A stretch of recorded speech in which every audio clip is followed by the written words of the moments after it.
Bismillahirrahmanirrahim.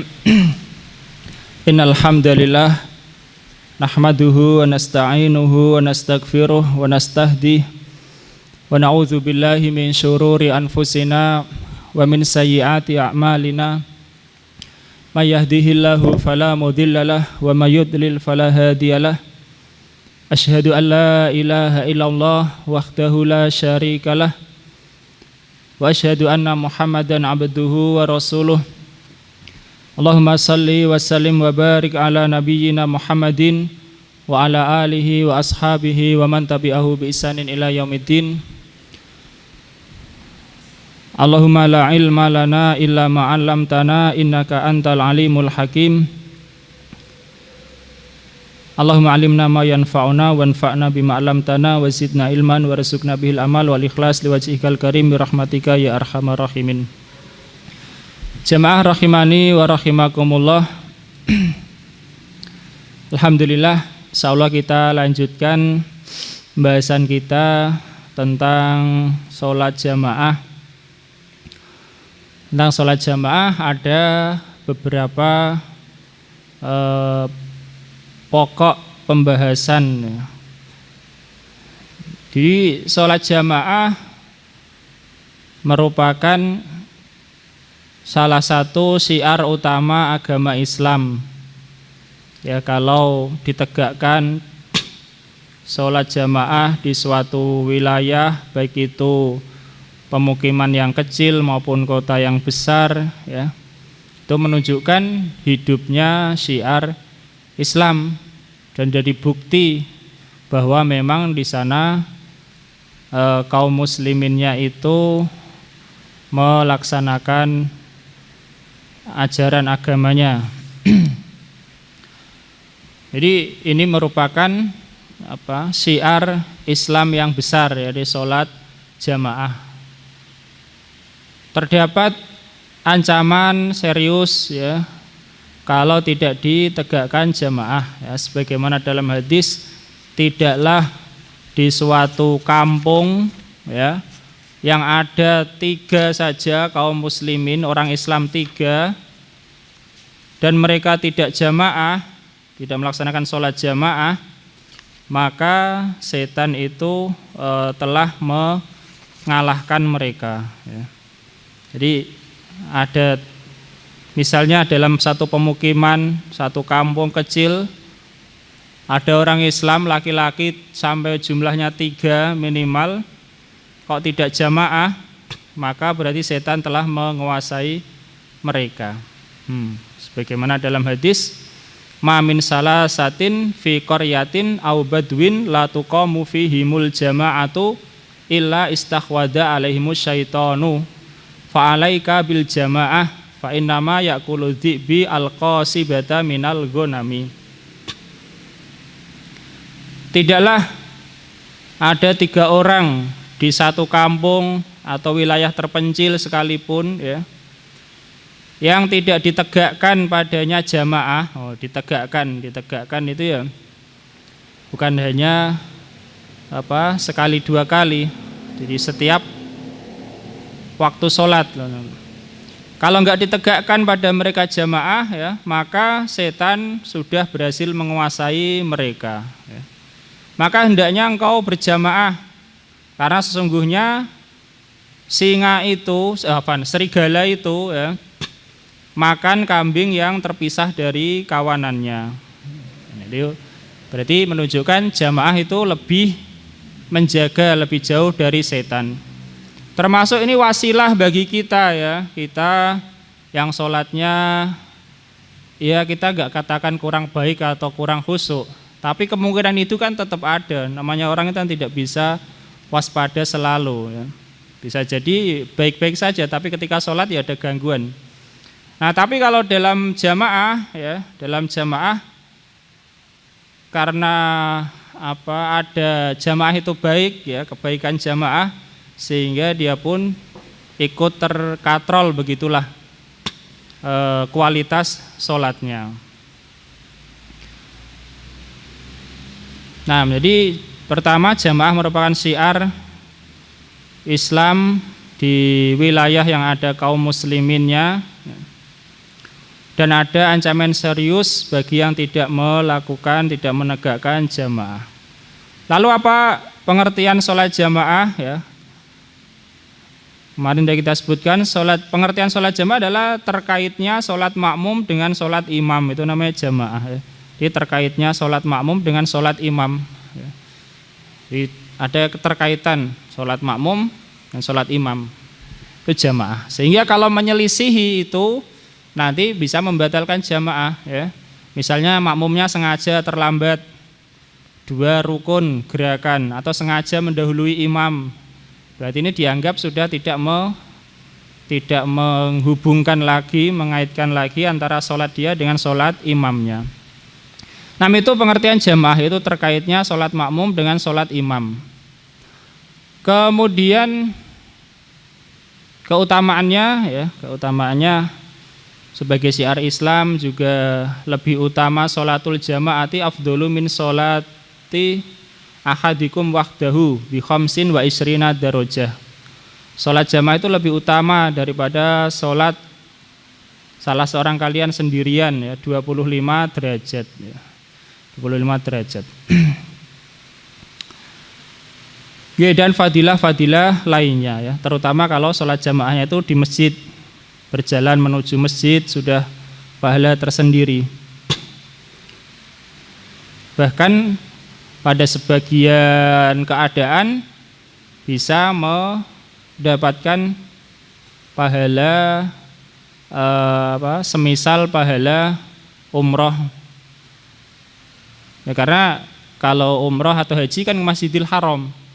Kalau kita ke jamaah kan ke masjid juga, sama-sama rumah Allah Ta'ala ya. Ya ada keserupaan.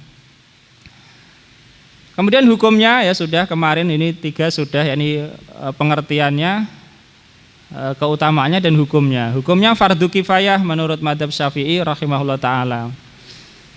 Fardu kifayah dalam artian kalau enggak ada jamaah di suatu kampung atau syiarnya kok kurang, ya nanti berdosa. Kalau sudah ada jamaah tapi orang enggak ada udzur, enggak ikut jamaah, ya ada kemakruhan, sholatnya enggak sempurna. Ya, bagi laki-laki tentunya. Fardu kifayah itu maksudnya adalah sampai tegak atau sampai tampak syiar jamaah. Sampai tampak syiar jamaah. Maksudnya bagaimana? Kalau wilayahnya itu luas, ya tidak cukup jamaah itu di satu tempat saja ya. Kemarin kita contohin misalnya wilayahnya itu sepanjang 2 kilo wilayah, atau katakanlah sekilo itu sudah jauh ya. Jamaahnya di ujung sana, di sini dianggap belum tegak jamaah yang sebelah sini ya. Karena kalau orang biasanya sekilo mau menuju ke sana itu berat ya, berat. Dalam artian kalau orang ingin menuju ke jamaah dia agak susah. Makanya jamaah itu ditegakkan ya di tempat yang orang itu mudah untuk menuju ya, orang mudah untuk menujunya. Kalau jaraknya kok jauh sekali berarti harus ditegakkan jamaah lagi ya. Beda dengan sholat Jumat tentunya. Oke. Itu untuk sholat maktubah selain sholat Jumat. Kalau untuk sholat Jumat ya tentu fardu ain ya, jamaah fardu ain. Karena kalau enggak jamaah tidak sah sholat Jumat. Tapi kalau sholat rawatib 5 waktu fardu kifayah. Dengan adanya kemakruhan ya, bagi yang tidak punya udzur dia tidak mendatangi jamaah ya. Udzur-udzurnya, alasan-alasan syar'i sudah kita sebutkan kemarin itu ya. Ada udzur yang umum, ada yang khusus. Yang umum itu seperti hujan ya. Kemudian ada gempa, ada lumpur ya, lumpur. Kemudian dingin dan angin kencang pada malam hari, itu termasuk udzur juga. Ada udzur-udzur yang khusus seperti dia sakit atau menunggui orang sakit ya, atau dia siap-siap mau safar, termasuk udzur khusus. Atau dia maaf ya menunggui orang yang mau meninggal misalnya, termasuk udzur. Meskipun dia enggak sakit tapi dia nunggui orang sakit, atau dia sedang belikan obat ya, sedang merawat orang sakit, termasuk udzur yang khusus. Nah, sekarang kita lanjutkan ya, sebagaimana judul itu ketentuannya sekarang, ketentuan. Jadi ketentuan ini ada kita dibagi dua sebagaimana juga pembahasan ulama, yaitu tentang masalah imam dan tentang bagaimana masalah mengikuti imam ya. Masalah imam. Jadi ada hal-hal yang wajib harus terpenuhi pada imam dan ada hal-hal yang disunnahkan. Ya, ini harus difahami. Jadi ada hal-hal yang wajib ada pada imam ya, ada ketentuannya wajib ya. Ada hal-hal yang mustahabbah ya, disunnahkan. Yang pertama yang masalah wajib ini kaitannya dengan imam. Yang pertama si makmum itu tidak mengetahui atau tidak meyakini bahwa sholat imamnya ini batal ya, tidak sah. Kasih contoh, misalnya makmum tahu, oh imam itu di bajunya ada najis ya, dia nggak boleh bermakmum dengan imam tersebut ya. Atau dia tahu, oh imamnya tadi habis buang air kecil nggak wudhu, saya tahu misalnya, ya dia nggak boleh bermakmum kepadanya ya. Lalu apakah diperintahkan untuk menyelidiki keadaan imam? Jawabannya enggak ya, tidak harus menyelidiki. Secara umum imam itu ya dia orang yang sudah sah, apalagi kalau imam masjid ya.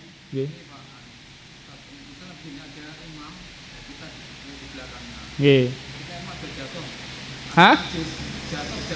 Jatuh najis. Dia enggak tahu imam. Oh. Enggak kena tapi ya. Ya enggak tahu kalau ada kejatuhan najis di baju imam. Kita sebagai imam tahu. Sikap kita gimana? Oh. Ya itu dilihat, dirinci. Najisnya itu termasuk yang susah dihindari dan sedikit ya dimaafkan. Tapi kalau najis itu jarang ada ataupun banyak ya tidak dimaafkan. Ya sudah kita mufaraqah, memisahkan diri. Tapi kalau najisnya itu sedikit dan susah dihindari, pada tempat-tempat tertentu ada najis-najis yang susah dihindari ya, tergantung beda tempatnya. Ya, pada tempat tertentu kalau cicaknya memang banyak di situ ya susah menghindari, sedikit ya insya Allah dimaafkan. Kemudian itu kalau yakin kena imam, tapi kalau nggak yakin kena imam, ya lanjut saja, kan nggak yakin kena imam. Iya, itu yang pertama, yaitu makmum tidak mengetahui bahwa sholat imamnya itu batal ya. Seperti misalnya makmum tahu imamnya auratnya terbuka, ya, auratnya terbuka, bolong misalnya sarungnya bolong, kelihatan warna kulit pahanya. Nah ini makmumnya tidak boleh bermakmum kepadanya. Tetapi secara asal makmum tidak diperintahkan untuk menyelidiki imamnya ya. Secara umum ya husnudzon berarti imamnya ini ya sudah paham sholat lah gitu. Okay. Kemudian orang awam seperti kita ya tidak perlu mempermasalahkan perbedaan mazhab. Kenapa? Bisa saja karena perbedaan mazhab, dia menganggap sholat imamnya enggak sah kalau menurut mazhab dia. Misalnya saya bermadzhab Syafi'i, imam saya mungkin bermadzhab Maliki, dia baca Al-Fatihah enggak mau baca Bismillah dia, langsung ya. Saya tahu dia enggak baca Bismillah ya. Tapi sebagai orang awam tidak perlu mempermasalahkan itu perbedaan mazhab ya. Itu bagi yang mujtahid ya. Bagi orang awam husnudzon ya, husnudzon. Dia sah sesuai mazhabnya, bermakmum kepadanya, tidak mengapa. Atau imamnya bermadzhab Hanafi misalnya, tadinya wudunya dia nggak urut, ya. Kan mazhab Hanafi nggak harus urut wudu, bahkan mazhab Maliki pun nggak harus urut wudu itu, ya. Tapi antum jangan lakukan itu, ya usahakan urut lah ya, usahakan urut. Tidak masalah ya, karena memang mazhabnya ya begitu. Ya. Dia sengaja nggak urut ataupun lupa nggak urut, ya. Meskipun dalam mazhab mereka tetap ditekankan untuk urut, tapi enggak diwajibkan, tapi ditekankan urut. Nah, itu yang pertama, yaitu ketentuan pada imam, yaitu makmum tidak meyakini bahwa sholat imamnya tidak sah, ya. Kalau makmum yakin tanpa keraguan ya, sholat imamnya ini tidak sah, ya nggak boleh bermakmum kepadanya. Contohnya itu tadi, ada najis yang tidak dimaafkan, ya, ada najis yang tidak dimaafkan. Najis yang dimaafkan itu ya dhobitnya, ketentuannya secara umum adalah sedikit dan susah dihindari, ya. Bahkan menghilangkan najis yang kan begitu juga, sedikit susah dihindari. Itu pun berbeda satu tempat dengan tempat yang lain. Oke. Kemudian yang kedua adalah imamnya bukanlah makmum. Imamnya bukanlah apa? Makmum. Imamnya bukan makmum. Tapi kalau imamnya itu tadinya makmum masbuk, kemudian berdiri, sholatnya sendiri, kan sekarang kalau sudah boleh dijadikan imam, ya, boleh bermakmum kepadanya. Meskipun dia nggak tahu, ada orang sholat sendirian, dia nggak tahu kalau ada orang bermakmum di belakangnya, tidak masalah, ya, tidak masalah, tidak masalah. Karena imam itu meskipun dia nggak tahu di belakangnya itu ada orang sholat mengikutinya, tetap sah, ya, tetap sah. Kecuali kalau sholat Jumat loh ya, kalau sholat Jumat memang dia harus berniat jamaah. Misalnya ada orang sholat sendirian, kita langsung ikut bermakmum padanya, dia nggak tahu sampai akhir sholat, dia nggak tahu kalau ada yang bermakmum padanya, ya tidak mengapa, ya, tidak mengapa. Karena makmum yang menyesuaikan. Ya, syarat yang kedua tadi adalah imamnya itu bukan makmum. Kalau ada jamaah banyak ya, imamnya kan satu di depan. Ini ada makmum. Lalu ada orang, saya ikut yang ini aja, nggak ikut imam depan, ya nggak boleh, ya, paham? Dia harus berniat bermakmum kepada imam. Dia nggak tahu nama imamnya, nggak tahu, ya, pokoknya saya niat jamaah, gitu aja sudah cukup. Atau saya niat bermakmum pada imam yang ada di mihrab itu misalnya, atau imam yang mengimami sholat ini, tidak masalah.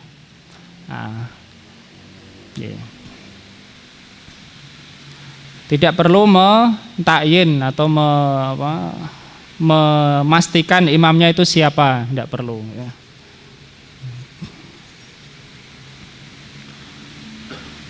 Oke, jadi yang kedua, imamnya itu bukanlah makmum.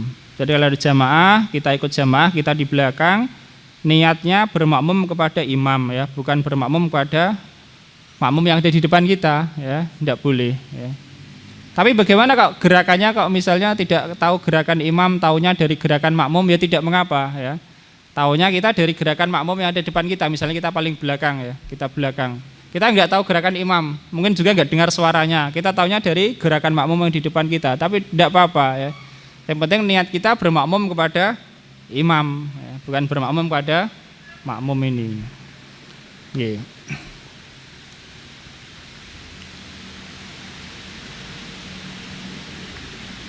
Kemudian syarat yang berikutnya yaitu imamnya bisa membaca Al-Fatihah, ya, kalau makmumnya bisa. Jadi kalau makmumnya itu bisa baca Al-Fatihah, disyaratkan imamnya harus juga bisa baca Al-Fatihah. Ya, meskipun ada enggak fasih-fasih karena orang bukan lidah Arab misalnya, itu tidak apa-apa. Yang penting dia bisa baca Al-Fatihah, ya, dia bisa baca Al-Fatihah. Ini menurut jumhur tentunya, ya. Kalau menurut mazhab Hanafi kan tidak fardu baca Al-Fatihah itu. Baca ayat apa saja boleh. Ini dalam jumhur ya pastikan atau ditentukan harus Al-Fatihah. Ini kalau makmumnya bisa baca Al-Fatihah, dia tidak boleh bermakmum kepada orang yang nggak bisa baca Al-Fatihah, ya, Al-Fatihah. Ya.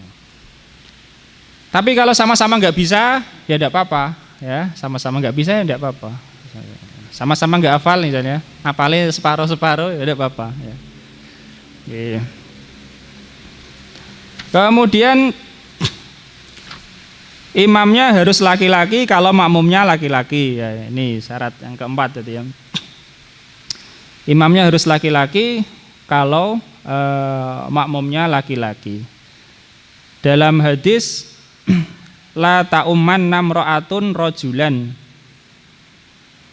sungguh janganlah ada seorang perempuan mengimami seorang laki-laki. Kalau makmumnya semuanya perempuan, boleh imamnya perempuan ya. Dalam hadis Ummu Salamah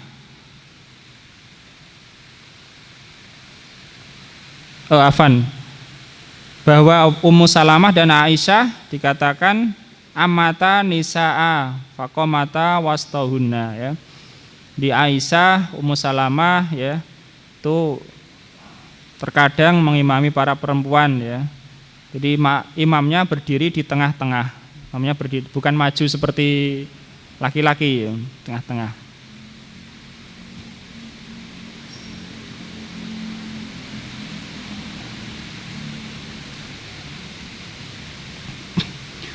Kemudian misalnya laki-laki satu, laki-laki imam, ternyata makmumnya semuanya perempuan. Laki-laki jadi imam, makmumnya semuanya perempuan. Ini hukumnya boleh juga ya. Karena diriwayatkan Umar radhiyallahu anhu pernah menunjuk seorang imam laki-laki untuk mengimami para wanita sholat tarawih khusus ya di tempat yang terpisah.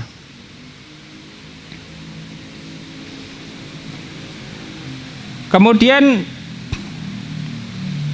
kalau ya seandainya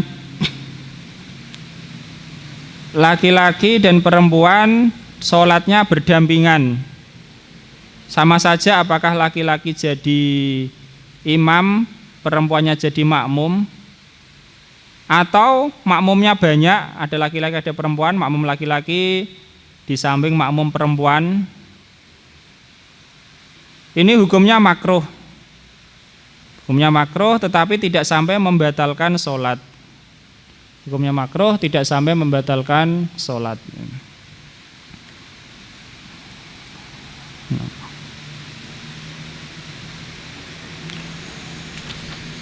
Kalau laki-laki satu dengan perempuan satu, laki-laki jadi imam, perempuannya jadi makmum, tapi bukan mahram, bukan pula istrinya, bagaimana hukumnya?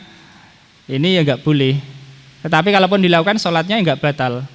Tapi secara asal nggak boleh ya, karena kan tidak boleh laki-laki berkholwah dengan perempuan. La yakhluwanna rajulun bimra'atin fa inna salisahuma asyaiton.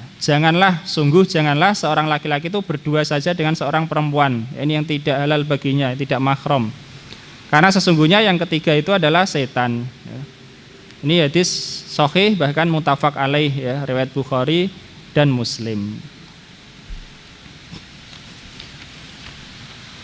Kemudian syarat yang keempat itu ya. Syarat yang pertama tadi adalah makmum tidak mengetahui atau tidak meyakini bahwa sholat imamnya batal ya. Bagaimana maksudnya? Misalnya dia tahu imamnya tadi enggak wudu misalnya ya, atau imamnya itu ada najis yang enggak dimaafkan gitu. Atau kalau dalam pembahasan fikih misalnya imam dan makmum sama-sama musafir, keduanya berbeda pendapat. Oh, arah kiblat itu sana menurut saya ya, yang satu enggak sana ya. Ya ini enggak boleh saling bermakmum ya. Karena yang satu berpendapat dia enggak menghadap kiblat, yang satu juga berpendapat dia enggak menghadap kiblat. Ya, sholat sendiri-sendiri kamu ya. Sesuai hasil ijtihadnya. Yang kedua tadi, imam yang diikuti itu bukanlah sedang sebagai makmum ya. Tapi kalau dia tadinya makmum kemudian melanjutkan sholat sendirian, boleh dijadikan imam. Yang ketiga, imamnya harus bisa baca Al-Fatihah. Kalau makmumnya bisa baca Al-Fatihah ya. Kalau sama-sama enggak bisa ya enggak apa-apa ya. Boleh, maksudnya enggak apa-apa artinya boleh bermakmum kepadanya. Kemudian yang keempat, imamnya harus laki-laki kalau makmumnya laki-laki. Kalau dulu pembahasan ada dibahas banci juga ya. Kalau sekarang ya enggak ada dibahas. Nah, banci tidak boleh bermakmum kepada banci. Yang dimaksud banci itu memang enggak ketahuan dia. Secara memang enggak ketahuan. Banci enggak boleh bermakmum kepada banci.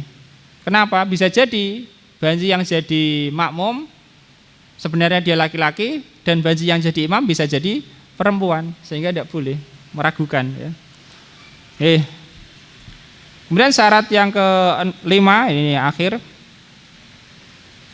imamnya muslim dan suci dalam artian bersih dari hadas, bersih dari najis. Syaratnya. Kalau di sini di kitab saya membawakan ayat afamangka mu'minan kaman kana fasikon la yastawun. Apakah orang yang mukmin itu seperti orang yang fasik? Ya, mereka tidak sama. Tapi dalam ayat ini As-Sajdah ayat 18 yang dimaksud fasik di sini adalah fasik yang kafir ya. Karena kata fasik itu bisa digunakan untuk memberi gelar pada orang kafir, bisa juga untuk orang muslim yang pelaku dosa besar ya, fasik juga. Tapi ya dalam ayat ini saya rasa adalah orang kafir berdasarkan lanjutan ayat. Adapun keimaman orang fasik sendiri diperselisihkan oleh ulama ya. Menurut mazhab Syafi'i kalau misalnya imamnya fasik tetap sah dan boleh bermakmum kepadanya. Apalagi kalau dia itu memang sudah jadi imam tetap di suatu masjid atau dia ditunjuk oleh pemerintah jadi imam di situ. Tapi makruh sebenarnya ya. Dan dia ada mazhab lain yang tidak membolehkan kalau imamnya fasik. Fasik itu misalnya dia terkenal pelaku dosa besar, gayanya judi ya misalnya, atau dia suka minum minuman keras ya fasik. Kalau jadi imam bagaimana? Kalau menurut mazhab Syafi'i masih sah ya. Sah. Kemudian kalau ternyata setelah sholat baru tahu imamnya nggak memenuhi syarat ya, paham? Sholatnya wis rampung, makmum baru tahu imamnya ternyata nggak memenuhi syarat, gimana? Ada perincian ya, ada perincian ya, Jadi tadi syarat pertama makmum tidak mengetahui bahwa sholat imamnya itu tidak sah, itu syarat pertama. Dan syarat kedua, imamnya itu bukanlah seorang makmum, bukanlah seorang yang sedang bermakmum. Nah kalau ternyata habis sholat baru tahu, loh ternyata yang saya jadikan imam ini makmum toh misalnya. Ada apa kemungkinan bisa seperti itu? Kalau menurut logika kemungkinan ya bisa saja. Ya, di masjid misalnya ada orang sholat di sana, di sini ada orang sholat, ya. Ada orang datang bermakmum kepada orang yang sholat di sini. Selesai sholat baru dia tahu ternyata orang yang sholat sini dia bermakmum kepada yang sholat di sana, ya. Baru tahu dia. Nah, kalau ini dia harus mengulangi sholatnya, tidak sah, ya. Tidak sah. Karena di antara dasar hadisnya adalah innama ju'ilal imamu liyu'tamma bihi. Dijadikan imam itu untuk diikuti, dia sendiri mengikuti.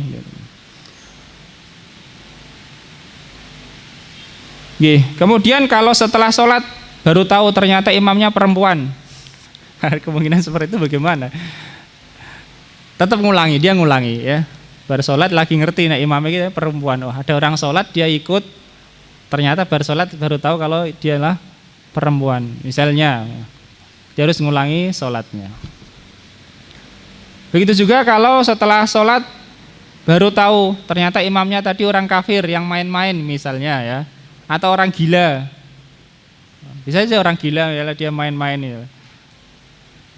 Karena kan menjadi makmum itu kan tidak harus dari awal kan, bisa saja kita masuk masjid mau sholat wajib misalnya sedang safar atau yang lainnya, di sana ada orang kelihatannya sedang tahiyat akhir ya kan, ya, di masjid kan biasa orang sholat duduk seperti duduk tahiyat akhir ini orang ini. Kita langsung takbir, duduk di sampingnya ya. Di sampingnya ternyata dia orang gila misalnya ya. Harus kita ulangi sholat kita ya. Nah setelah sholat baru tahu kalau imamnya ternyata tadi berhadas ya. Maka yang ini tidak harus mengulangi ya, tidak harus mengulangi. Kalau setelah sholat tahu imamnya ternyata berhadas, imamnya ngaku sendiri, wah maaf ya saya tadi lupa mandi misalnya ya, atau saya tadi lupa wudhu, ya saya ini harus mengulangi sholat ya. Maka makmumnya tidak harus ngulangi ya. Sholat makmumnya udah sah. Oke.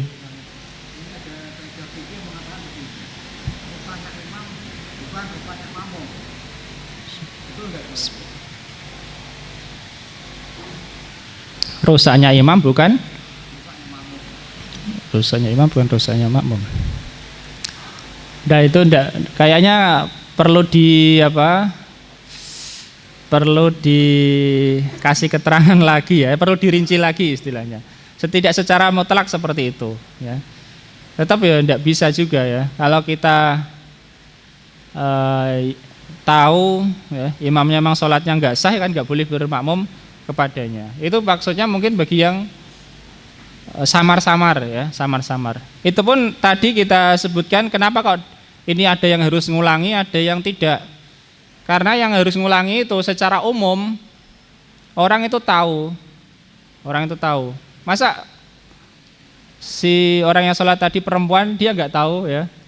Kan kemungkinannya kecil gitu ya, kemungkinannya kecil. Tapi kalau yang jadi imam tadi ternyata belum wudu, dia kan nggak tahu juga. Ini kan samar ya, sehingga tidak perlu mengulangi ya. Tapi kalau yang harus ngulangi tadi, harusnya si makmum itu tahu ya. Harusnya si makmum itu tahu. Nggih, wallahu a'lam. Nah, itu ketentuan-ketentuan yang wajib ya, yang bisa dijadikan sebagai imam. Saya ulangi ya. Yang pertama, si makmum itu tidak mengetahui ketidaksahan sholat imam ya. Kalau dia tahu secara yakin ya, tanpa perselisihan ya, sholat imam memang enggak sah, ya tidak boleh mengikutinya ya, boleh mengikutinya. Tapi kalau masih perbedaan pendapat saja sah atau tidak, tetap mengikuti, apalagi kalau di masyarakat ya. Apalagi sebagai orang awam ya, kita ikut ulama kan cuma ikut saja kan, kita belum bisa berijtihad sendiri seperti mereka. Kemudian yang kedua, yang dijadikan imam itu bukanlah seorang makmum, dalam artian bukan seorang yang sedang bermakmum ya. Kemudian yang ketiga, imamnya bisa baca Al-Fatihah, kalau makmumnya juga bisa baca Al-Fatihah. Kalau sama-sama nggak bisa, enggak apa-apa. Kemudian yang keempat, imamnya harus laki-laki, kalau makmumnya laki-laki. Kemudian yang kelima, imamnya harus orang Islam dan bersih dari hadas, bersih dari najis. Cuma yang terakhir ini dibedakan ya, kalau dia taunya setelah sholat ternyata imamnya tadi tidak bersuci ya, atau lupa bersuci, dia tidak perlu mengulangi. Kalau yang sebelum-sebelumnya ya mengulangi dia.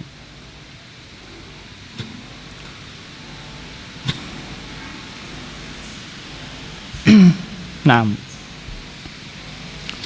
kemudian sifat-sifat yang menjadikan orang itu lebih diutamakan untuk menjadi imam ya. Kalau tadi pokoknya terpenuhi itu bisa jadi imam. Tapi ada ketentuan yang lebih utama. Siapa yang lebih utama jadi imam ya? Paham? Sama-sama memenuhi syarat. Sama-sama memenuhi syarat. Siapa yang lebih utama untuk menjadi imam?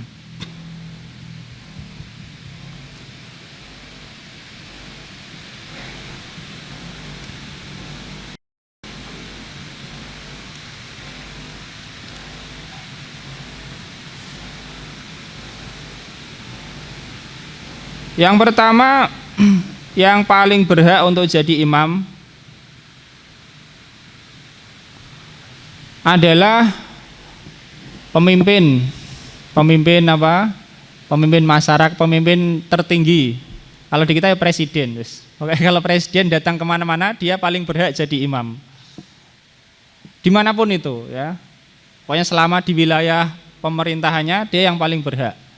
Paling berhak itu maksudnya dia boleh memilih, dia mau jadi imam sendiri, dia nyuruh orang lain silakan ya. Tapi dia paling berhak, itu yang paling utama, paling berhak.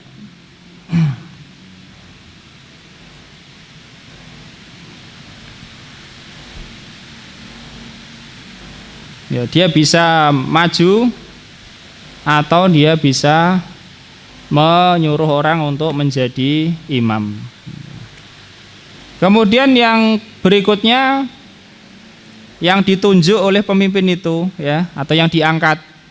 Misalnya di pemerintah ngangkat seseorang jadi imam masjid besar Kabupaten Pati misalnya ya, atau di satu wilayah. Yang ditunjuk ini lebih berhak.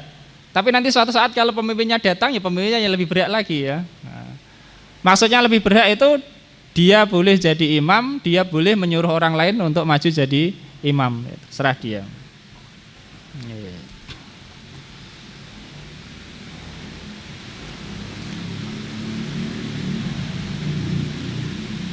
Kemudian kalau di masjid ya imam rawatib yang ditunjuk lebih utama untuk jadi masjid, untuk jadi imam ya, jadi imam. Lebih utama. Kalau di tempat yang dimiliki oleh seseorang, maka pemilik tempat itu lebih berhak daripada tamunya ya. Pemilik tempat lebih berhak jadi imam daripada tamunya ya. Itu berkaitan dengan tempat. Kemudian kalau sama, semua sama, ini tidak ada yang lebih berhak dari empat ini. Dia tidak pula pemimpin, tidak pula yang ditunjuk oleh pemimpin, tidak imam tetap, tidak pula pemilik tempat ya. Kalau ada ini mereka lebih utama. Nah kalau tidak ada maka baru dilihat sifat-sifatnya ataupun kemampuannya. Dalam mazhab Syafi'i yang lebih faqih lebih diutamakan daripada yang lebih banyak bacaannya, banyak hafalannya. Jadi yang lebih faham tata cara sholat itu lebih diutamakan daripada yang lebih banyak bacaannya, lebih baik bacaannya. Apa dalilnya? Ya. Dalilnya adalah bahwa Nabi Shallallahu Alaihi Wasallam beliau memerintahkan Abu Bakar As-Siddiq untuk menjadi imam ya, saat beliau sakit, saat Nabi sakit. Beliau memerintahkan Abu Bakar untuk jadi imam karena Abu Bakar paling faham dan tidak dikenal ya, tidak terkenal Abu Bakar itu paling banyak bacaan Al-Qur'annya. Tidak terkenal seperti itu ya. Masih banyak yang terkenal lebih banyak bacaan Al-Qur'annya seperti Zaid bin Sabit, Ubay bin Ka'ab, Mu'ad bin Jabal ya, dan lainnya.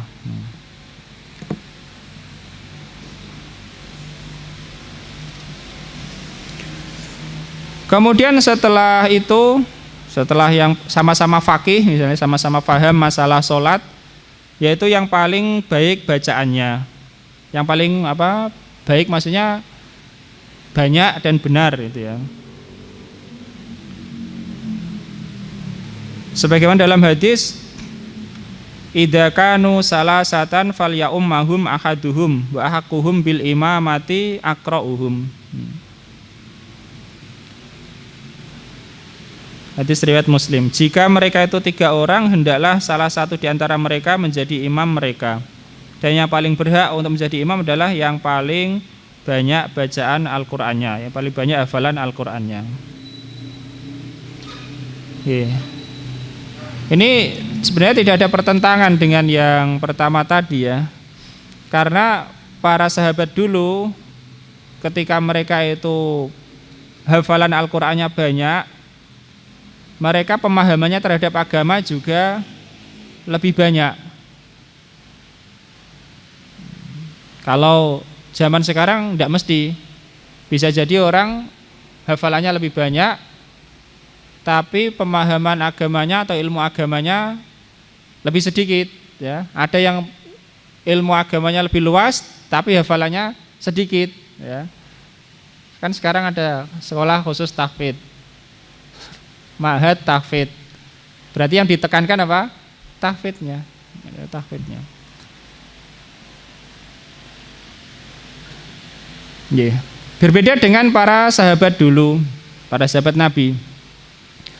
Seperti perkataan Ibnu Mas'ud, ma kunna nujawizu asyra ayatin hatta na'rifa amroha wa nahyaha wa ahkamaha. Tidaklah kami dulu itu melewati 10 ayat, yakni tidaklah kami itu menghafalkan 10 ayat, tidak nambah dulu ya, sampai kita mengetahui perintah yang terkandung dalam ayat itu, larangan yang terkandung dalam ayat itu, hukum-hukum yang terkandung dalam ayat itu ya, itu cara mereka dahulu. Sehingga otomatis kalau lebih banyak hafalannya, lebih banyak ilmu agamanya. Kemudian kalau sama-sama faqih, faham masalah sholat, sama-sama hafalannya sama-sama banyak, maka yang lebih mengetahui tentang sunnah, sebagaimana sabda Nabi, fa in kanu fil qiraati sawaan fa aqdamuhum afan hijratan fa in kanu fil hijrah sawan fa akbaruhum sinnan. Itu setelahnya ya. Kalau sama-sama ya, sama-sama qiraahnya, hafalannya, maka yang lebih dahulu hijrah. Kalau sama-sama hijrahnya bareng, yang lebih tua umurnya. Kemudian selanjutnya kalau sama juga, sama-sama usianya dalam Islam, didahulukan yang nasabnya lebih baik, nasabnya lebih utama.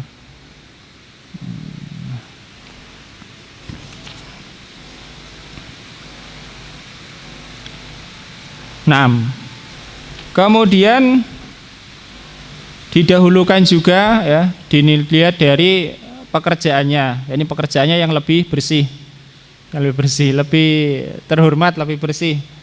Dalam artian misalnya mohon maaf ya, ini mohon maaf ya, yang tidak berkaitan dengan najis misalnya ya, pekerjaannya enggak berkaitan dengan najis ya. Termasuk juga lebih bersih pakaiannya. Termasuk juga disebutkan ulama itu lebih bagus suaranya dan lebih bagus wajahnya. Kalau yang dimaksud lebih bagus wajahnya itu adalah lebih bagus wajah yang menunjukkan kebaikan perilaku ya, ya, bukan semata-mata bagusnya wajah tapi enggak menunjukkan kebaikan perilaku. Jadi karena ada ya, zaman dulu itu kelihatan ya, dari wajahnya itu menampakkan apa? Perilakunya. Dari wajahnya menampakkan perilakunya. Oh, wajahnya kok serem gitu misalnya ya. Padahal itu ya enggak selalu, tidak selalu sebenarnya. Tapi itulah ya. Wallahu alam. Oke, kemudian dalam mazhab Syafi'i boleh ya anak yang belum balik mengimami yang sudah balik ya, selama sholatnya sah tadi terpenuhi ya. Anak yang belum balik mengimami yang sudah balik. Sebagaimana perkataan Amr bin Salimah rahimahullah, amamtu ala ahdi Rasulillahi sallallahu alaihi wasallam wa ana gulamun ibnu sab'i sinin. Aku pernah menjadi imam pada zaman Rasulullah sallallahu alaihi wasallam ketika aku itu masih anak kecil umur 7 tahun. Maksudnya Amr bin Salimah ini ya, di kaumnya dia yang paling banyak hafalan Al-Qur'annya. Bukan berarti dia mengimami di Masjid Nabawi, bukan ya, tapi di kaumnya. Karena Rasulullah memerintahkan carilah yang paling banyak hafalannya ya. Dicari-cari ternyata yang paling banyak hafalannya anak kecil ini ya. Tapi meskipun kecil dia anak pemuka kaumnya ya, anak pemuka kaumnya. Dia jadikan imam.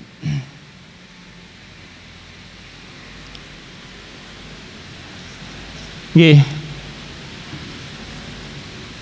Kemudian dalam mazhab Syafi'i juga boleh ya orang yang sholat duduk mengimami orang yang sholat berdiri ya. Ya, duduk dia karena udzur sholatnya sambil duduk. Tapi makmumnya sehat ya, sholat sambil berdiri. sebagaimana itu terjadi ya di akhir masa Rasulullah Shallallahu Alaihi Wasallam. Ya.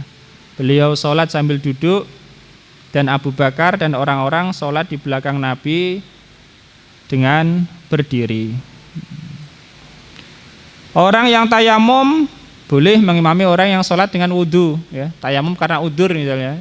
Sing guri sehat-sehat wudhu ya. Yang ini sakit tayamum, dia menjadi imam boleh saja. Orang yang sholat sunnah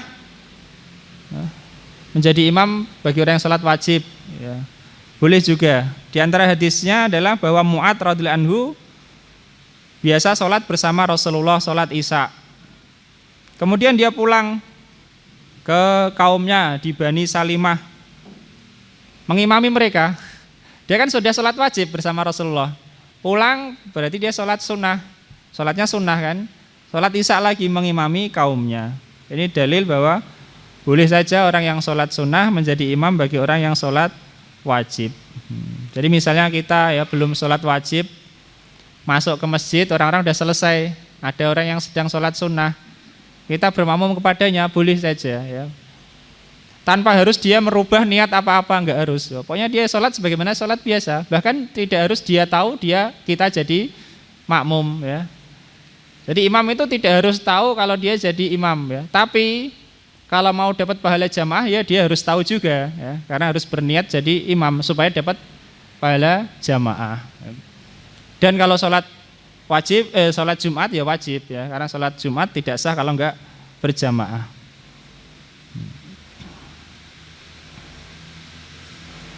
Nah, begitu juga boleh orang yang buta menjadi imam. Mengapa? Orang yang buta boleh saja menjadi imam. Atau musafir jadi imam boleh, tapi lebih utama adalah yang tidak safar. Kemudian dimakruhkan ya orang yang dibenci oleh para makmum dia jadi imam ya. Tapi para makmum kebanyakan tidak menyukainya, maka dia dimakruhkan untuk jadi imam ya. Tapi ini harus makmum nggak suka itu karena sebab yang benar ya. Dan juga yang nggak suka itu sebagian besar. Kalau yang nggak suka cuma 1, 2 ya, atau nggak suka itu karena sebab yang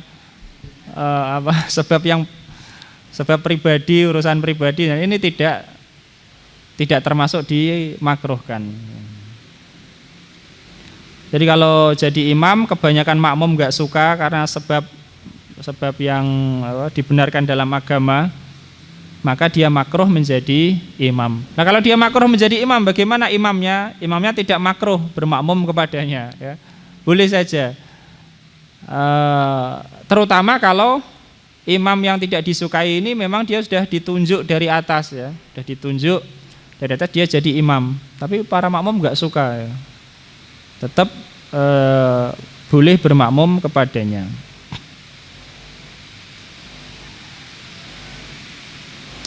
Kemudian tidak makruh juga seseorang itu mengimami ayahnya sendiri ya. Jadi dia jadi imam, ayahnya jadi makmum, atau kakaknya jadi makmum, dia jadi imam. Sebagaimana tadi Amr bin Salimah sholat mengimami kaumnya ya. Di belakangnya ya ada ayahnya juga.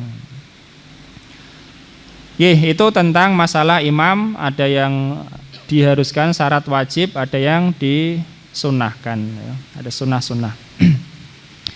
Berikutnya tentang iktidak, yakni masalah mengikuti imam supaya sah berjamaah, yakni mengaitkan sholat kita dengan sholat imam ya, ini ada syarat-syaratnya. Karena sekali lagi sholat jamaah itu adalah terkaitnya sholat makmum dengan sholat imam ya. Jadi kita misalnya sebagai makmum mengaitkan sholat kita dengan sholat imam. Bagaimana supaya sah?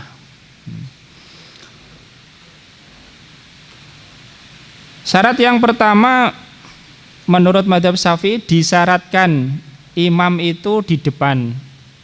Syaratnya imam itu apa? Di depan. Dalilnya innama ju'ilal imamu imaman liyutamma bihi. Imam itu dijadikan imam ya untuk diikuti. Ya. Jadi makmum tidak boleh dia di depan imam. Ya. Makmum tidak boleh di depan imam. Harus di belakang. Bagaimana kalau di samping? Sejajar ya, paham ya, di samping. Menurut mazhab Syafi'i makruh. Kalau sejajar loh ya, makruh. Meskipun makmumnya cuma satu, sehingga menurut mazhab Syafi'i harus sedikit mundur ya, sedikit mundur ya. Tumitnya harus lebih sedikit di belakang, tapi tetap di sampingnya, bukan di belakangnya, di samping tapi sedikit mundur. Kalau jejer persis, ini makruh. Karena dikhawatirkan nanti makmumnya maju atau imamnya mundur jadi nggak sah. Nah, jadi itu mereka memahami hadis yang mengatakan bahwa makmum satu di samping imam kan ya, di samping tapi sedikit mundur, sedikit di belakang, sedikit saja, tetap di samping. Ini perbedaan pendapat ya. Ya dalilnya yaitu tadi, karena imam itu dijadikan imam untuk diikuti. Jadi yang namanya di depan, namanya diikuti ya di depan. Tetapi kalau misalnya sholat di Masjidil Haram, Ka'bah, kan melingkar atau makmum, ya, makmum melingkar. Makmum ini misalnya sudah di barisan melingkar, tapi ternyata kalau diukur jarak dia dengan Ka'bah lebih dekat daripada jarak imam dengan Ka'bah, misalnya loh ya, misalnya. Tapi tetap dia dalam barisan. Ini boleh saja ya, ini tetap sah. Nah, itu syarat yang pertama. Jadi imam harus di depan.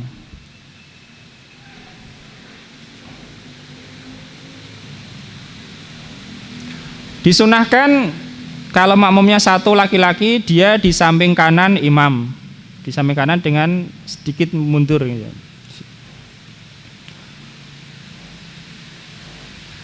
Kalau datang lagi di sebelah kiri imam, setelah itu keduanya mundur.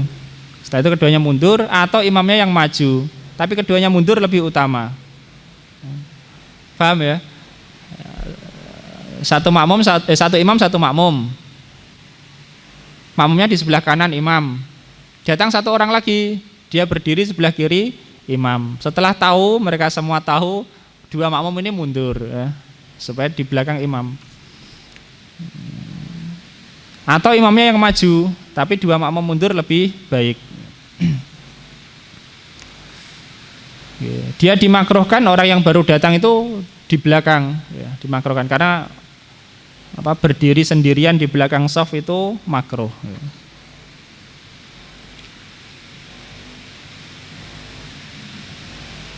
Nah,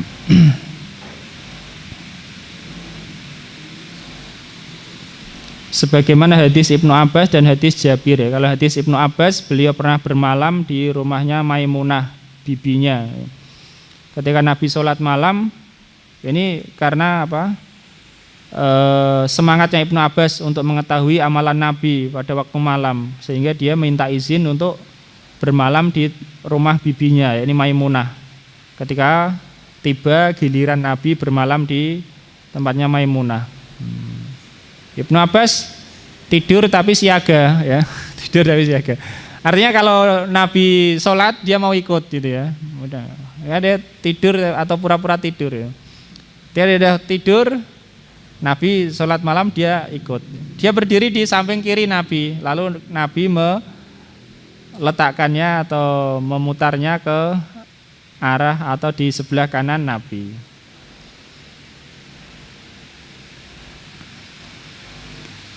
Begitu juga hadis Jabir, dia pernah sholat, Nabi sholat, dia bermakmum berdiri di sebelah kiri Nabi, lalu Nabi memposisikannya di sebelah kanan beliau.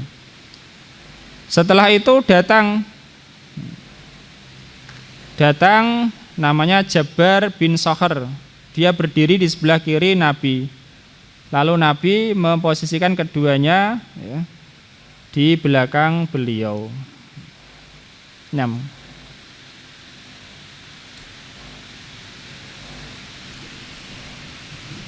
Adapun para anak-anak ya. Kalau makmumnya banyak, maka di belakang imam itu adalah para laki-laki, di belakangnya lagi para anak-anak, laki-laki tentu, di belakangnya lagi para perempuan. Ini kalau si anak-anak dengan laki-laki dewasa datangnya bersamaan. Tetapi kalau anak-anaknya sudah datang duluan, sudah manggon ngarep, ya sudah, itu menjadi hak dia ya. Paham ya? Kalau tekone bareng, wis sing cilik ning nguri ya. Sing gede-gede ning ngarep. Apalagi yang di belakang imam. Tapi kalau anak-anak udah datang duluan, wis manggon ngarep, ya udah enggak usah disuruh mundur ya. Emang itu hak dia. Itu hak dia ya. Selama sholatnya sah tentunya ya. Nah. Adapun kalau perempuan menjadi imam untuk para perempuan berdiri di tengah, bukan di depan ya. Itu syarat yang pertama, yaitu imam harus di depan. Makmum tidak boleh di depan imam. Kalau di depan imam enggak sah ya. Karena kalau di depan berarti enggak mengikuti. Syarat yang kedua, makmum harus mengetahui pergerakan imam. Nah, makmum harus tahu pergerakan imam. Harus tahu. Kalau nggak tahu ya gimana mau mengikuti kan? Mengetahui itu bisa dengan melihat imam langsung, bisa mendengar suaranya, atau bisa melalui makmum di depannya. Yang penting dia tahu gerakan imam ya. Pergerakan imam dia tahu. Walaupun dengan pengeras suara seandainya ya, seandainya. Itu syarat yang kedua. Dengan melihat imam atau mendengar suara imam atau melihat shaf yang ada di depannya. Intinya mengetahui pergerakan imam. Karena untuk mengikuti harus tahu pergerakannya. Kemudian syarat yang ketiga, imam dan makmum harus berkumpul.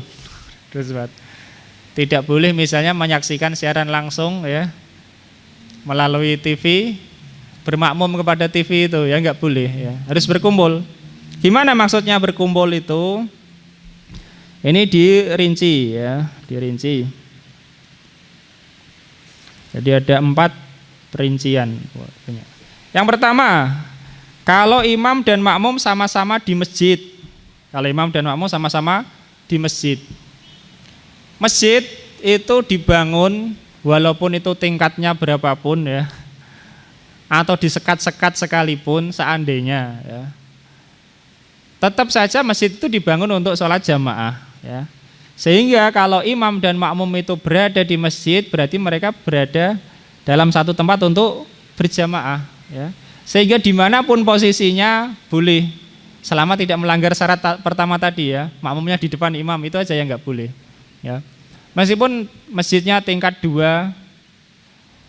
ya, imamnya di bawah, makmumnya di atas, atau sebaliknya imamnya di atas, makmumnya di bawah, atau masjidnya luas sekali, imamnya paling depan, makmumnya paling belakang, meskipun bermakmum sendirian loh ya, atau satu baris saja, imamnya ngarpol, makmumnya belakang sekali, atau masjidnya sangat luas sekali, jarak antara imam dan makmum itu sampai misalnya anggaplah setengah kilo misalnya.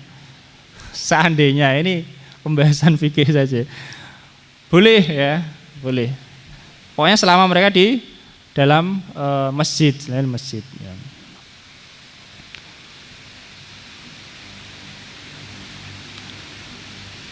Kecuali kalau misalnya gini,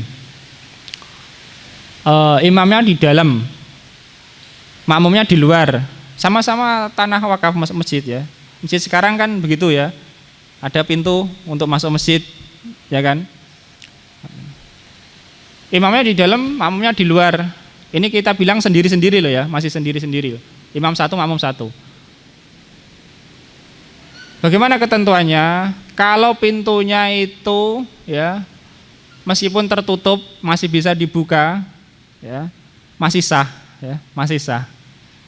Masih sah. Yang penting syarat yang lainnya terpenuhi ya. Syarat yang lainnya yaitu makmumnya tidak di depan dan tahu pergerakan imam, ya kan? Tahu pergerakan imam. Masih sah ya, bisa. Yang penting pintunya tidak dipaku aja ya. Tidak dipaku nggak bisa dibuka, itu beda lagi. Seandainya meskipun pintunya tertutup, pokoknya statusnya masih masjid itu, masjid itu masih sah. Kalau di luar, kemudian dia melihat makmum yang bermakmum kepada imam itu, ya itu malah tidak masalah lagi ya. Itu yang pertama, kalau imam dan makmum sama-sama di masjid. Yang kedua, kalau imam dan makmum sama-sama di tanah yang lapang. Sama-sama di tanah yang lapang. Ini ada dua syarat. Yang pertama, jaraknya tidak lebih dari 300 dhira' atau sekitar 150 meter. Apa ada mungkin ya orang sholat jarak dia dengan imam atau jarak dia dengan shaf di depannya sejauh itu 150 meter? Hah? Enggak, dengan makmum depannya, dengan shaf depannya. Kalau masih shaf terus, itu yang dihitung yang depannya. Tapi pernah ada kasus begini zaman kemarin itu, waktu corona, sholat Jumat karena harus di jarak-jarak tidak bisa rapat. Ternyata ada kasus real ini terjadi. Masjid, tapi di belakang masjid nggak bisa untuk sholat. Entah kenapa pokoknya nggak bisa untuk sholat. Bisanya itu belakang lagi, jauh lagi, ya, jauh lagi. Nah seperti ini juga bisa diterapkan ya masalah fikih ini. Pokoknya jaraknya tidak lebih dari 150 meter. Maksudnya jarak dia dengan imam atau jarak dia dengan shaf paling belakang. Ya. Itu yang pertama. Yang kedua, tidak ada penghalang. Nggak ada penghalang. Dari mana dua syarat ini diambil? Dua syarat ini diambil dari pemahaman bahwa imam dan makmum berkumpul. Dan zaman dahulu, ya, ulama dahulu menyebutkan kalau memang itu memang jaraknya tidak lebih dari 150 meter dan tidak ada penghalang, masih dianggap dia itu bersama dalam satu tempat. Tidak ada penghalang itu maksudnya tidak ada penghalang kalau makmum itu menuju ke imam bisa, ya, bisa. Walaupun ada jalan, walaupun sungai. Bisa saja kan sungai dilewati, tapi kalau tembok udah nggak bisa, ya, sudah nggak bisa. Karena tembok nggak bisa dilewati kecuali temboknya dibuka. Tembok nggak bisa. Ya.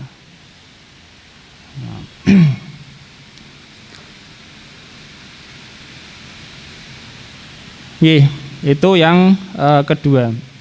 Sudah sama-sama di tanah lapang, disyaratkan jaraknya tidak lebih dari 150 meter dan tidak ada penghalang. Yang dimaksud tidak ada penghalang ini adalah tidak ada penghalang seandainya imam menuju ke makmum, dia bisa. Meskipun melewati jalan, meskipun nyeberangi sungai misalnya, ya. Tapi kalau ada penghalang, tidak bisa. Pagar besi ya nggak bisa juga, nggak boleh. Dianggap tidak bersama lagi, sudah terpisah oleh pagar besi. Nah. Yang ketiga, di masing-masing bangunan berbeda, ya, bangunan berbeda. Bangunan di sini meskipun kecil, ya, bangunan berbeda, tapi bukan di masjid, di dua bangunan yang berbeda. Termasuk berbeda itu adalah yang satu di dalam rumah, yang satu di teras rumah. Itu pun berbeda menurut ulama, ya, dalam rumah. Satu rumah di kamar yang berbeda itu dianggap berbeda juga. Ya, berbeda. Ya kalau seperti ini sama, disyaratkan yang seperti yang kedua tadi. Seandainya makmum menuju ke imam, dia bisa. Bisa maksudnya di sini tanpa berbelok, ya. Paham? Misalnya saya kasih contoh. Ini misalnya imam, ini makmum, ya. Ini makmum. Di sini ada penghalang tembok. Dia nggak bisa menuju ke imam, harus lewat sini misalnya. Ini yang nggak boleh, ya. Dan tidak harus lurus, misalnya di sini. Makmumnya di sini, ini imamnya di sini. Selama tidak ada penghalang boleh saja, ya. tidak harus lurus di belakangnya, ya. Maksudnya boleh ini dalam artian sah, ya. Tapi kalau di sini ada tembok, dia ada tembok, temboknya ini misalnya, anggaplah buku ini tembok ke atas. Dia kalau menuju sini nggak bisa, terhalang ini. Bisanya menggok sini, ini nggak boleh, ya, nggak boleh. Nah, paham? Ya. Jadi yang dimaksud dua bangunan berbeda itu meskipun satu rumah tapi kamar berbeda, ya nggak bisa juga, ya, nggak bisa. Kecuali dengan syarat ini, kalau misalnya makmum menuju ke imam tanpa ada penghalang, ya, ini baru dibolehkan. Ya. Atau di samping sini juga, tidak apa-apa, bisa saja. Sepenting kalau menuju ke sini nggak ada penghalang, ya, tidak ada penghalang. Tapi kalau ada pagar besi misalnya, ya nggak bisa, tidak boleh, karena sudah dianggap tidak bersama dalam satu tempat. Ya. Lantai atas dengan lantai bawah ya nggak bisa lagi, ya. Gimana menuju, misalnya imam menuju makmum, makmumnya di lantai atas, imamnya di lantai bawah. Tapi kalau masjid nggak apa-apa. Kenapa? Karena tadi kita kan masjid memang dibangun untuk sholat jamaah. Berarti datang ke masjid berarti datang di tempat jamaah. Ya. Kemudian yang keempat, imamnya di masjid, makmumnya di luar. Ya, imamnya di masjid, makmumnya di luar. Bagaimana ketentuannya? Sama juga, ya. Makmum yang di luar itu harus seandainya menuju ke imam tanpa penghalang, atau kalau menuju barisan paling belakang yaitu tanpa penghalang, ya, tanpa penghalang. Tanpa penghalang.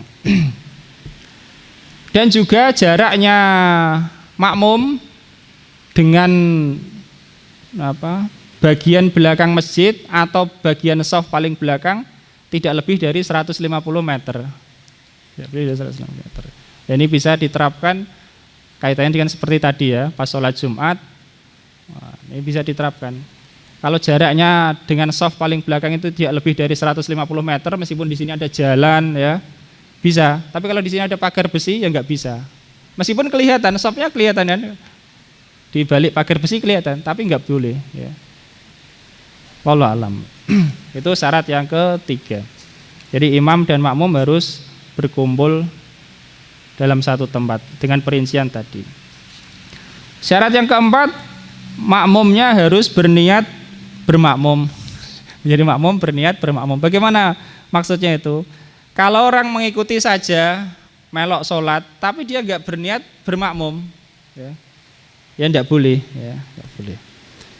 Bahkan membatalkan sholatnya kalau dia nunggu lama, ya. Sebenarnya dia sudah selesai i'tidal, bari ora reti apa ngopo, ya, ngenteni kayak bari i'tidal ngopo, ya. Enggak boleh, kecuali kalau dia niat bermakmum.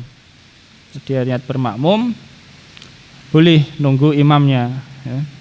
Bahkan harus, ya. Tapi kalau dia tidak berniat bermakmum, maka tidak boleh mengikuti.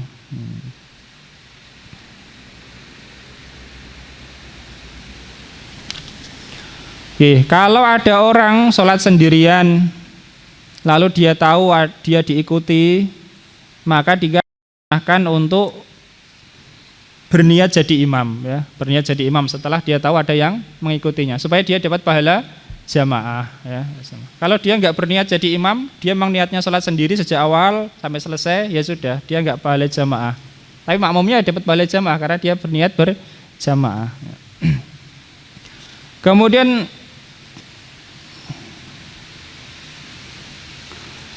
syarat yang kelima, betul, ya, syarat yang kelima, ya, yaitu aturan sholatnya sama antara imam dengan makmum.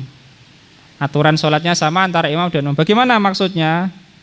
Ini ada contoh aturan sholat yang berbeda. Sholat gerhana, beda kan? Satu rakaat rukuknya 2 kali kan? Ya 2 kali. Dan aturan sholatnya berbeda. Sholat jenazah, aturannya berbeda dengan sholat biasa. Nah, tapi kalau aturan sholat masih sama, meskipun yang satu sunnah, yang satu wajib, ya, yang satu qadha mungkin, yang satu sholat pada waktunya, ini masih sah, ya, masih sah. Tapi kalau aturannya berbeda, dia sholat gerhana. Ada orang datang, oh kok saya belum sholat subuh misalnya, ini sudah gerhana matahari siang hari. makmum kepada dia. Ya enggak boleh kalau kamu niatnya sholat subuh, enggak boleh ya. Nanti kan kalau dia selesai rukuk, saya ikut rukuk, berdiri saya berdiri. Dia rukuk kan saya langsung sujud ya. Ya enggak boleh ya. Sejak awal enggak boleh. Nah, kemudian yang keenam syaratnya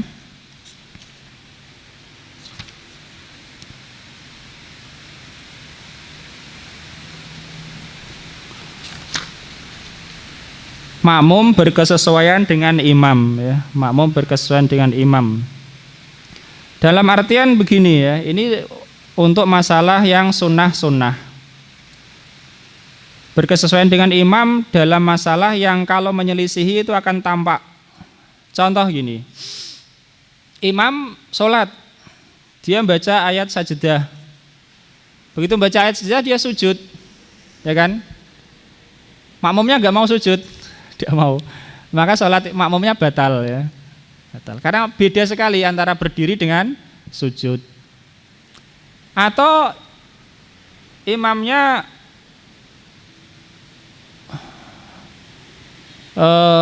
rakaat kedua, imamnya tidak tasyahud awal, langsung berdiri. Makmumnya nggak boleh tasyahud awal, tidak boleh ya, tidak boleh. Karena kalau dia duduk, imamnya berdiri, ini beda kan. Itu maksudnya ya, berkesesuaian dengan imam. Kalau dia mau ya, dia boleh memisahkan diri, tidak lagi jadi makmum. Atau kalau dia mau, dia mengikuti imam ya, tidak boleh menyelisih seperti itu. Kemudian syarat yang berikutnya yang ketujuh adalah si makmum mengikuti imam. Makmum mengikuti imam. Sebenarnya hampir sama dengan yang tadi ya, atau yang tadi bisa dimasukkan ke sini juga. Yang dimaksud mengikuti imam di sini adalah dia tidak sengaja terlambat, ya, tidak sengaja terlambat sampai dua rukun gerakan. Kalau dia menyengaja terlambat sampai dua rukun gerakan, maka batal sholatnya. Atau sebaliknya, dia mendahului imam, ya, dia mendahului imam dengan dua rukun gerakan. Selisihnya dua, batal. Dua rukun itu bagaimana? Contoh gini, imam sudah rukuk, makmumnya masih berdiri ya. Ketika imam selesai rukuk berdiri, i'tidal ya kan. Apakah ini sudah dihitung dua? Jawabannya belum, karena dia masih ketinggalan rukuk saja. Karena imam i'tidalnya belum selesai. Nanti kalau imam i'tidalnya sudah selesai, dia turun sujud meskipun belum sampai bawah, berarti sudah ketinggalan dua ya. Kalau imamnya sudah mau turun, karena i'tidalnya sudah selesai meskipun dia belum sampai ke sujud ya. Karena sudah ketinggalan dua. Kalau baru ketinggalan satu, belum membatalkan sholat si makmum. Dari mana dasarnya? Ya dasarnya dari pertimbangan ulama, ini dianggap masih mengikuti atau tidak, kan begitu. Kan makmum mengikuti imam, dan ulama menimbang kalau terlambat dua masih dianggap mengikuti atau tidak, kan begitu ya. Kalau nggak ada udzur ya dianggap sudah tidak mengikuti ya, karena sengaja terlambat dua rukun gerakan. Wallahu ta'ala, itu tentang syarat ya, supaya sah jamaahnya. Kemudian berikutnya tentang makmum yang masbuk. Siapa makmum yang dianggap masbuk itu? Jadi makmum itu dianggap masbuk kalau dia waktu berdirinya itu tidak cukup untuk membaca Al-Fatihah. Ini dianggap masbuk ya. Waktu berdiri, dia mendapati imam berdiri, waktu berdirinya dia enggak cukup untuk membaca Al-Fatihah, itu sudah dianggap masbuk. Kewajibannya makmum yang masbuk ini, begitu selesai takbiratul ihram, dia harus membaca Al-Fatihah. Harus baca Al-Fatihah. Enggak boleh ta'awud dulu. Enggak boleh ya, ta'awud juga enggak boleh. Doa iftitah dulu juga enggak boleh. Bagaimana dia baca doa iftitah?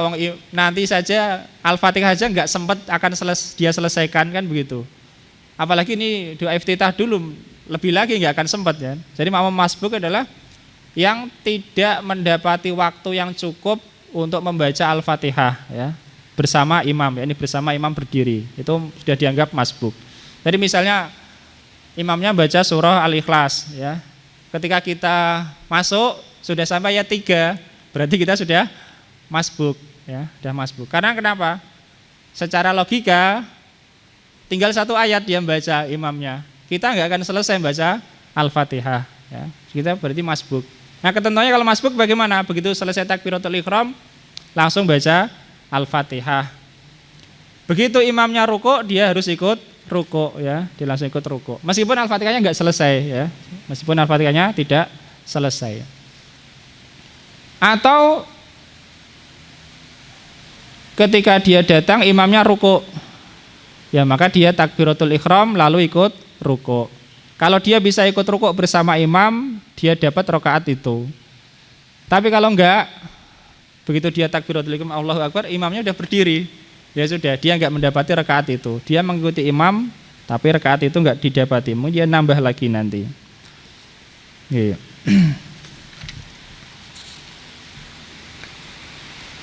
Nah, dan mendapati jamaah itu macam-macam ya, ada 3.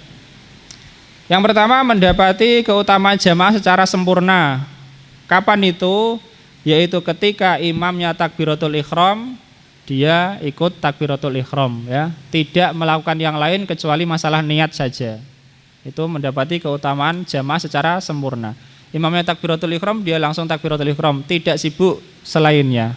Tidak sibuk pakai minyak wangi dulu misalnya ya. Kecuali masalah niat saja, menghadirkan niat di hati ya. Nah, itu mendapati keutamaan jamaah secara sempurna ya, takbiratul ihram. Mendapati jamaah secara minimal ya, paling akhir yaitu dia sempat takbiratul ihram sebelum imamnya salam ya. Imamnya duduk tasyahud akhir ya. Dia datang takbiratul ihram Allahu Akbar sebelum imamnya baca Assalamualaikum. Itu sudah mendapati jamaah. Walaupun dia enggak sempat duduk ya, walaupun dia tidak sempat sudah dianggap dia sholat jamaah. Bisa saja kan enggak sempat duduk. Wah, ya Allahu Akbar, begitu baru mau duduk imamnya salam, ya sudah ya. Tapi dia dianggap berjamaah juga. Dan yang ketiga mendapati rakaat, itu tadi penjelasannya ya, mendapati rakaat itu. Jadi kalau dia bisa rukuk bersama imam mendapati rakaat itu, meskipun dia baca Al-Fatihahnya enggak lengkap ya, atau bahkan enggak baca Al-Fatihah gitu. Berikutnya tentang adab-adab mendatangi atau adab-adab sholat berjamaah. Yang pertama, mendatangi jamaah dengan tenang ya, mendatangi jamaah dengan tenang. Sebagaimana sabda Nabi, idza uqimatis sholatu fala ta'tuha wa antum tas'aun. Jika telah dikumandangkan iqamat, janganlah kalian mendatanginya dengan tergesa-gesa ya. Lalu bagaimana dengan firman Allah Ta'ala, idza nudiya li sholati mi yaumil jumu'ati fas'au ya. Fas'au berarti segera, itu maksudnya adalah bersegera, bukan tergesa-gesa ya. Beda segera dan tergesa-gesa. Walakin i'tuha wa antum tamsun, akan tapi datangilah sholat jamaah itu kalian jalan seperti biasa. Wa alaikumus sakinah, dan hendaknya kalian tenang, tetap tenang. Karena kalau orang sudah bersuci menuju sholat jamaah sudah dianggap dalam keadaan sholat, dalam artian dia sudah dapat pahala. Lalu sabda Nabi, fama adraktum fasallu wa ma fatakum faatimmu.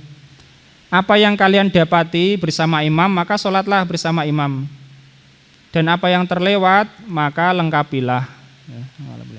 Dari hadis Nabi ini, faatimmu, lengkapilah, berarti hitungan rakaatnya makmum dimulai dari rakaat dirinya sendiri.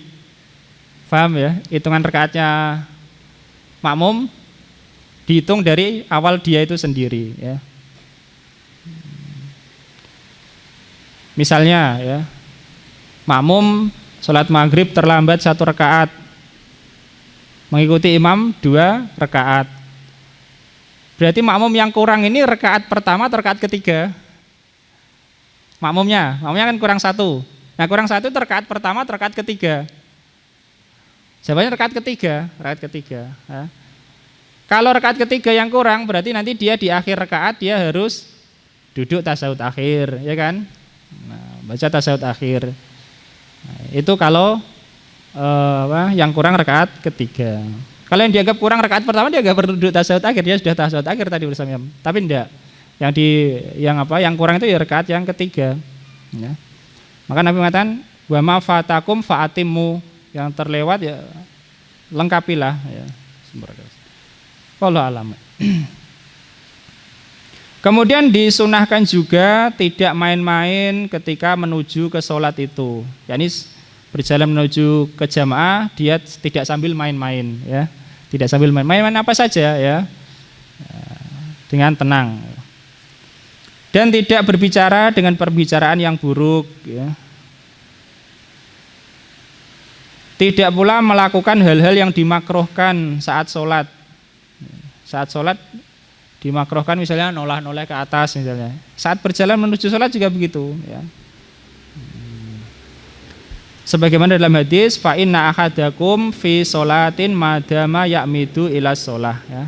Sungguhnya salah seorang kalian itu di dalam sholat selama dia itu menuju ke sholat. Ini pahalanya besar ya. Ini diantara keutamaan jamaah. Sejak berangkat menuju jamaah saja sudah dihitung berpahala ya. Diantara ini, apalagi kalau jamaahnya di masjid, menuju ke masjid lagi ya, menuju ke masjid.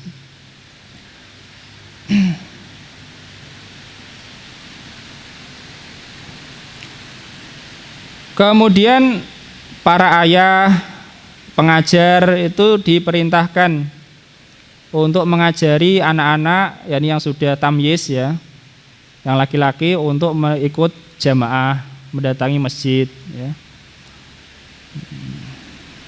Mengajari mereka bersuci, sholat. Ini kewajiban ayah-ayah mereka ya. Kewajiban ayah mereka. Kalau ayahnya nggak bisa ngajari, harus bayar ya, yang bayar ayahnya ya, yang bayar orang untuk ngajari anaknya. Nabi bersabda, muru auladakum bisolati wahum abna'u sab'in. Perintahkan anak kalian sholat ketika mereka umur 7 tahun. Menjadi tanggung jawab ayah ngajari anaknya.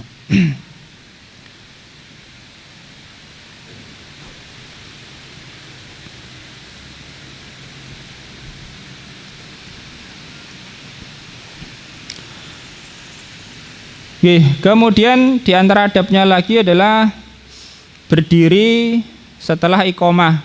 Kalau ini menurut madzhab Syafi'i ya, berdiri setelah iqomah. Jadi iqomah selesai baru berdiri untuk salat jamaah. Kalau dalam madzhab lain ketika qad qamatis shalah ya, qad qamatis shalah berdiri. Tapi dalam madzhab Syafi'i enggak. Sampai qomat selesai. Sampai qomat selesai baru sunahkan berdiri. Ini ada perbedaan madzhab. Kemudian meluruskan dan merapatkan barisan. Ini sunnah menurut jumhur ulama. Kebanyakan ulama, 4 madzhab mengatakan semuanya sunnah. Lurus rapat itu hukumnya sunnah ya. Tidak wajib. Wah, berarti kalau nggak lurus nggak rapat nggak dosa ya. Ada kelonggaran bagi yang nggak lurus nggak rapat. Ya. Tapi sebaiknya lurus dan rapat ya. Disunahkan, ditekankan bahkan ya. Sebagaimana Nabi sangat menekankan itu kepada para sahabat.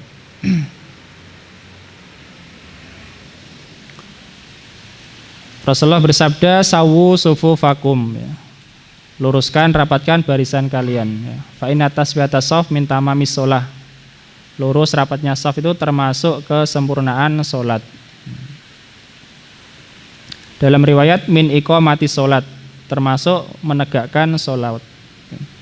Dalam hadis istawu wala takhtalifu fatahtalifu qulubukum. Luruskan ya, jangan berselisih, jangan maju mundur gitu ya. Ada yang maju, ada yang mundur. nanti hati-hati kalian akan berselisih.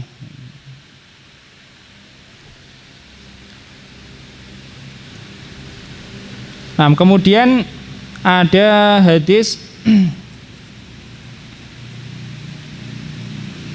Aqimus sufuf wa hadzu bainal manaqib. Luruskanlah barisan-barisan dan sejajarkan antara pundak-pundak. Wasaddul khalal, dan tutuplah celah.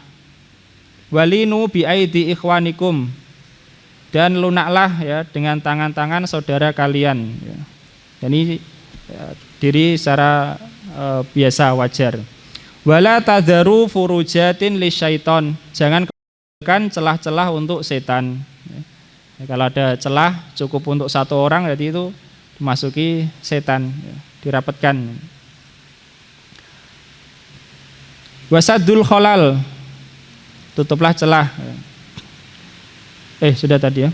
Waman wasola sofan wasolahullah, barang siapa yang menyambung sof maka Allah menyambungnya. Waman qata'a sofan qata'ahullah, barang siapa yang memutus sof Allah memutusnya ya.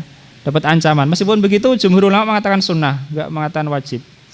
Wallahu alam.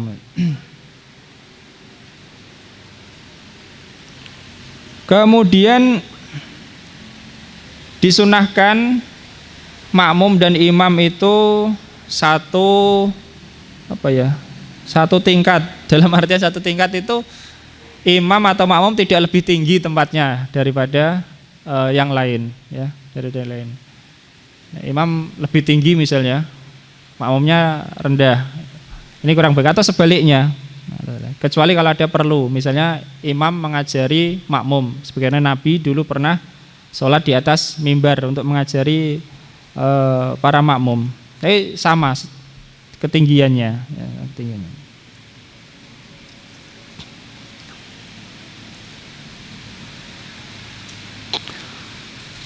Nah,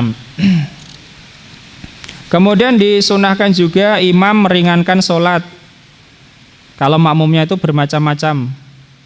Tapi kalau makmumnya itu terbatas, orang-orang yang rela, mampu ya, maka boleh memanjangkan.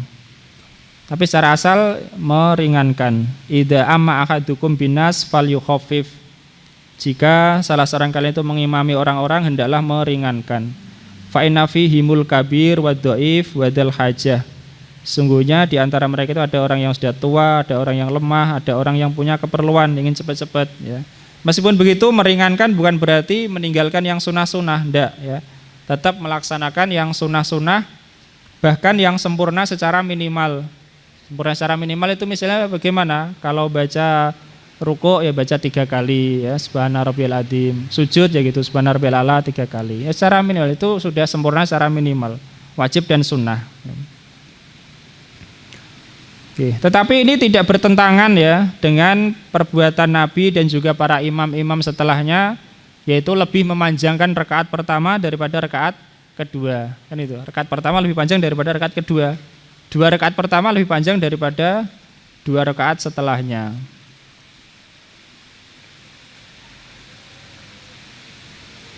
Kemudian dalam mazhab Syafi'i, kalau imam itu tahu saat dia ruku ada orang yang baru masuk, disunahkan nunggu.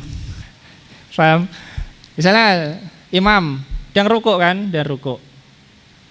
Atau tasyahud akhir, ruku atau tasyahud akhir. Ada orang masuk, dia tahu ada orang masuk, tapi syaratnya orangnya sudah masuk ya, sudah masuk masjid maksudnya, sudah masuk. Dia disunahkan menunggu. Kenapa? Kalau dia ruku, nanti makmum yang baru masuk itu bisa ikut ruku, dia ikut dapat rakaat itu. Atau dia tasyahud akhir, makmumnya nanti sempat takbiratul ihram sebelum dia salam, dia dapat keutamaan jamaah. Nah, maka imam disunahkan menunggu, tapi dengan syarat. Yang pertama tidak membeda-bedakan orang ya. Kalau yang datang yang dia sukai ditunggu, kalau yang enggak ditunggu, enggak boleh. Syarat yang kedua tidak terlalu lama nunggunya ya, Bagaimana dianggap terlalu lama itu? Terlalu lama itu kalau waktu untuk menunggu itu kalau dibagi-bagi ke semua gerakan sholat itu sudah mencukupi ya. Itu terlalu lama namanya nunggunya ya. Nunggu sebentar digunakan. Karena itu termasuk tolong menolong dalam kebaikan ya kan. Kemudian juga ada kesunahan mengulangi jamaah ya, mengulangi jamaah kalau diperlukan ya. Misalnya untuk ada orang baru datang dia sendirian ketinggalan jamaah. Ada orang boleh disunahkan untuk mengulangi jamaah bersama dia. Atau orang sudah sholat fardu di rumah, datang ke masjid baru sholat, dia disunahkan sholat juga bersama, tapi nggak wajib.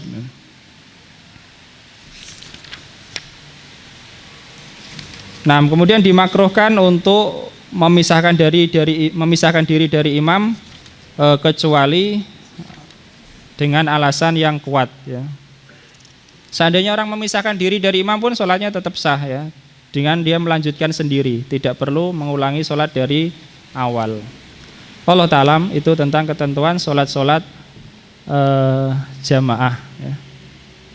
Kemudian tentang sholat sunnah ya, ini waktunya tinggal sebentar. Saya sebutkan begini. Jadi sholat sunnah itu bermacam-macam. Sholat sunnah bermacam-macam dan para ulama berbeda-beda juga mana yang lebih utama. Sholat sunnah itu menjadi utama, muakkad begitu, atau lebih afdol daripada yang lain dengan salah satu dari 3 sebab. Pokoknya kalau ada salah satu dari 3 sebab, sholat sunnah itu menjadi afdol ya. Pertama, kalau sholat sunnah itu disyariatkan berjamaah, ini lebih utama daripada yang tidak disyariatkan berjamaah. Secara umum, secara asal begitu. Contoh hari raya, sholat hari raya lebih utama daripada sholat duha. Hari raya disyariatkan berjamaah. Karena disyariatkan berjamaah, tidak boleh dirubah tata caranya ya. Sholat hari raya 2 rakaat ya 2 rakaat, tidak boleh dirubah ya. Sholat istisqa, sholat gerhana disyariatkan berjamaah, lebih utama daripada sholat sunnah yang tidak disyariatkan berjamaah. Itu secara asal ya, tapi bisa saja nanti ada sebab lain yang ini menjadikan lebih utama juga, bisa jadi. Itu yang pertama ya. Kalau sholat sunnah itu disyariatkan berjamaah, berarti dia sholat sunnah yang muakkad ya, yang afdol. Istisqa, gerhana, sholat hari raya, itu afdol. Kenapa? Karena disyariatkan berjamaah. Yang kedua ini kalau ulama berbeda pendapat, ada yang mengatakan wajib, itu ya lebih afdol juga daripada yang tidak ada perbedaan pendapat. Sholat witir misalnya, madzhab Hanafi mengatakan wajib, madzhab Hanafi ya mengatakan wajib. Tapi wajibnya berapa rakaat menurut mereka dikatakan Allah alam. Intinya mereka mengatakan witir wajib. Dan wajib menurut mereka itu tingkatnya di bawah fardu ya. Kita kurang mengenal karena mereka ada fardu, ada wajib, itu dibeda-bedakan. Sholat hari raya, ada ulama yang mengatakan wajib, ada ya. Jadi lebih afdol. Makanya menurut madzhab Syafi'i, seutama-utama sholat sunnah adalah hari raya Idul Adha lalu Idul Fitri. Karena selain disyariatkan berjamaah, ada ulama yang mengatakan wajib ya. Kemudian sebab yang ketiga, sholat sunnah itu menjadi afdol, muakkad kalau dirutinkan Nabi ya. Kalau dirutinkan Nabi dibanding yang tidak dirutinkan Nabi, lebih afdol yang dirutinkan Nabi ya. Nah, itu 3 sebab sholat sunnah memiliki afdoliyah, keutamaan, muakkad ya, ditekankan ya. Jadi kalau terdapat salah satu dari 3 sebab ini, maka sholat sunnah itu menjadi muakkad atau lebih afdol dibanding yang tidak demikian ya, dibanding yang tidak demikian. Lalu disyariatkan berjamaah, afdol. Bagaimana kalau sholat sunnah yang tidak disyariatkan berjamaah dilakukan berjamaah ya? Sholat duha kan enggak disyariatkan berjamaah, dia dilakukan berjamaah. Ya apa ya? Secara hukum asal boleh ya boleh, tapi kurang utama ya, kurang utama, lebih utama sendirian. Begitu juga sebaliknya, sholat sunnah yang disyariatkan berjamaah dilakukan sendirian, ya sah juga ya. Orang sholat hari raya sendirian, sah juga. Misalnya dia ketinggalan ya, atau dia sedang safar, sholat sah juga ya. Oke, yang kedua kalau apa? ada ulama yang mengatakan wajib, terjadi perbedaan ikhtilaf berarti afdol. Dan yang ketiga kalau Nabi merutinkan sholat tersebut. Makanya sholat di antara sholat sunnah rawatib itu yang paling afdol adalah sebelum subuh. Karena sebagaimana hadis Aisyah, tidaklah Nabi itu lebih menjaga sholat sunnah dibanding keseriusan beliau sholat sunnah sebelum subuh. Lebih afdol karena Nabi merutinkannya. Demikian wallahu taala alam. Insyaallah kita lanjutkan pada kesempatan yang berikutnya. Ada pertanyaan mungkin? Tidak ada. Alhamdulillah. Nggih, monggo, Pak. Bismillah. Assalamualaikum warahmatullahi wabarakatuh. Waalaikumsalam warahmatullahi wabarakatuh. Kalau kita misalkan kena najis, apakah selain membersihkan najis itu kita harus berwudu dulu sebelum sholat Ustaz? Jawabannya enggak ya. Ya terkena najis sebelum sholat Pak ya? Enggak. Terkena najis enggak membatalkan wudu ya. Misalnya orang sebelum sholat dia mimisen ya, udah dibersihkan saja darahnya udah enggak batal. Kalau menurut madzhab Syafi'i kan mimisen enggak batalkan sholat. Atau dia menginjak najis la qadarullah gitu ya. Ya dibersihkan dulu enggak. Pokoknya wudunya enggak batal ya enggak wudu lagi. Karena terkena najis tidak membatalkan wudu. Allah alam. Alhamdulillah kita akhiri. Nggih, monggo Pak. Bismillah, ini tambahan Ustadz, kaitan masalah anak kecil. Ada fikih mengatakan bahwa yang 5 tahun ya ke bawah itu termasuk memutus shaf. Itu benar masalah yang? Ya, semua kalau anak kecil yang sholatnya enggak sah ya memutus shaf. Kan dia enggak sah sholatnya, memutus shaf. Meskipun itu enggak berdosa karena hukumnya enggak wajib kan menurut jumhur ulama. Ya. Tapi kalau dianggap memutus shaf ya memutus shaf ya. Kalau sholatnya memang enggak sah. Berarti harus di belakang kalau bisa Mas, di belakang. Ya, iya di belakang ramai nengguri atau gimana ya. Karena kalau memang sholatnya enggak sah ya berarti kan memang memutus shaf. Anak kecil baik itu anak kecil ya berakal maupun misalnya tas misalnya ditaruh di samping kan sama saja memutus shaf juga ya sama. Karena sama dia enggak sholat. Allah alam. Karena shaf itu kan barisan. Barisan siapa? Barisan orang yang sholat. Kalau dia enggak sholat berarti kan dia memutus shaf. Allah alam. Biasanya kan kalau sholat jamaah masjidnya penuh, ada makmum yang sholat di tangga itu Pak. Gimana hukumnya? Masjid, tangga masjid. Nah, tangga masjid boleh. tapi artinya sujudnya nggak bisa sempurna Pak. Hah? Sujudnya nggak bisa Sujud sempurna. ada syarat Mas. Sujud itu ada syarat supaya sah. Kalau sujudnya seperti biasa ya, kalau bagian depannya itu lebih rendah daripada bagian pantatnya, ya sah juga. Tidak sempurnanya bagaimana maksudnya? Kan kangelan gitu. Oh kangelan, tidak masalah. Yang penting anggota badan yang harus nempel itu nempel dan bagian kepalanya lebih rendah daripada bagian pantatnya. Berarti udah sah ya. Pokoknya yang harus nempel itu bisa nempel, ya meskipun ini nekuk gitu ya. Tapi kalau sejajar kan tangga kan lebih tinggi yang depan. Sujudnya misalnya kalau dibuat rata-rata kepala sama pantatnya sejajar ya. Maka enggak sah. Harus bagian pantatnya lebih tinggi daripada bagian kepalanya. Wallahu alam.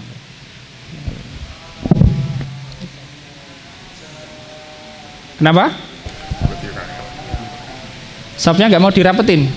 Ya itu tadi kan makruh Mas ya, makruh. Ya karena kan ya itulah mungkin karena sebagian nggak tahu ya, orang tahu dia nggak mau rapet-rapet banget gitu. Ya ada kemakruhan ya, ada kemakruhan. Tapi ya tetap berjamaah juga ya, tetap berjamaah juga. Ya kalau masih mungkin tuh geser ya, geser ya merapatkan. Gesernya kan ke arah imam. Bukan geser menjauh dari imam kan, gesernya ke arah imam. Kalau orang geser ke arah imam lama-lama rapat juga ya. Ya kira-kira lah kalau orangnya memang nggak mau ditempel ya jangan nempel ya. Kasih jarak sedikit lah, satu ini mungkin satu jari. Yes, ya perkiraan ya tergantung orangnya. Nanti kalau dia lama-lama ngaji terus insya Allah ya tahu. Ya, insya Allah semua madzhab mengajarkan supaya saf itu dirapatkan, baik yang mengatakan wajib ataupun yang mengatakan sunnah. Allah taala alam. Wassallallahu ala nabiyina Muhammad wa ala alihi wasallam. Walhamdulillahirabbil alamin. Subhanakallahumma wa bihamdika asyhadu an la ilaha illa anta astaghfiruka wa atubu ilaik.